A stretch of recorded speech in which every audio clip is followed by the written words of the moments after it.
भविष्यदर्शी विवेक। भविष्यदर्शी विवेक।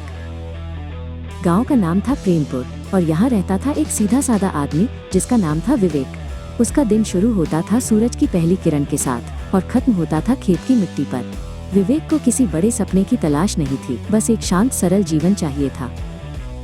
एक दोपहर जब वो नदी के किनारे अपनी बकरी चरा रहा था, उसे एक चमकती हुई चीज दिखी। ये एक छोटा चिकना गहरा काला पत्थर था जिसके बीच में एक सुनहरी रेखा थी। जैसे ही विवेक ने उसे उठाया, एक क्षण के लिए पत्थर में भविष्य की एक धुंधली सी झलक दिखाई दी। पहली बार उसने इसका इस्तेमाल किया गांव की सबसे बुजुर्ग महिला दादी शांति के लिए। दादी शांति ने अपनी कीमती चांदी की नथ खो दी थी जो उनकी शादी की निशानी थी। विवेक ने पत्थर को देखा और तुरंत जान गया कि वह नथ कहाँ है। खबर आग की तरह फैली। किसान उससे पूछते कि मॉनसून कब आएगा। व्यापारी पूछते कि बाजार में कौन सा सौदा मुनाफा देगा। विवेक ने सबकी मदद की। गांव में खुशहाली छा गई और हर कोई विवेक को भविष्यदर्शी बुलाने लगा। लेकिन प्रशंसा के साथ कुछ और भी बढ़ा लालच। जब लोगों ने विवेक को उपहार दिए तो उसने सोचा, अगर मैं सबके लिए भविष्य देख सकता हूँ तो अपने लिए क्यों नहीं। उसने पत्थर का इस्तेमाल किया जमीन के एक छोटे से टुकड़े को खरीदने के लिए, जिसके नीचे उसने सोने के कुछ पुराने सिक्के दबे देखे थे। जल्द ही विवेक ने अपना पुराना साधारण जीवन छोड़ दिया। वो अब प्रेमपुर के सबसे अमीर लोगों में से एक था। उसके पास चमकदार कपड़े थे, एक बड़ा घर था, लेकिन उसके चेहरे पर वो पुरानी शांत मुस्कान गायब थी।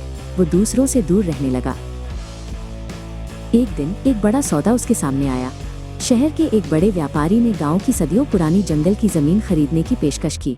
पत्थर ने दिखाया कि इससे विवेक को बहुत बड़ा फायदा होगा, लेकिन गांव को भयानक बाढ़ और अकाल का सामना करना पड़ेगा। पत्थर ने उसे दिखाया, विवेक तुम अकेले हो। उसने देखा कि उसकी दौलत उसे सुकून नहीं दे रही है, बल्कि उसने उसे गांव से और अपनी आत्मा से दूर कर दिया है।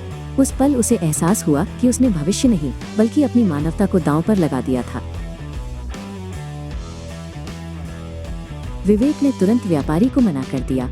उसने पत्थर को अपनी मुट्ठी में भींच लिया।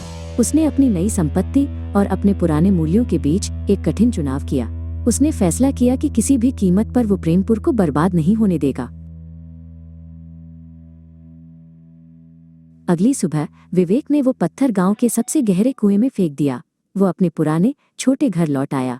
उसने दौलत खो दी, लेकिन अपनी शांति वापस पा ली। अब वो फिर से विवेक था, बस एक साधारण आदमी जिसने भविष्य नहीं बल्कि सही चुनाव करने की शक्ति पाई थी।